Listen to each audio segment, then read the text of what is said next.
Clearing's a way for universities to fill places that are left on their courses after A-level results day. Anyone can apply through Clearing who hasn't already been offered a university place or has declined all their places if you've done better than expected, or sometimes it can be if things haven't gone the way that we hoped, but in reality anyone who hasn't already been offered a place and accepted that place can apply through Clearing. There's no stigma attached to going to university through Clearing once your child is at university. No one asks questions how they got there or what grades they got. The fact that they came through Clearing doesn't really make a difference.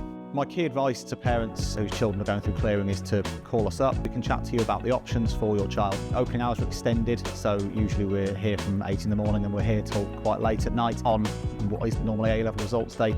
My key piece of advice though is on A-level results day, don't panic. It can be really stressful and we understand that, and that's why we're here to reassure you. 10 years down the line, you're not really going to remember this day necessarily. When they graduate, when they go on to do their career and doing the thing that they love to do, just go for it. You can absolutely support your child to go and do what they want to go and do.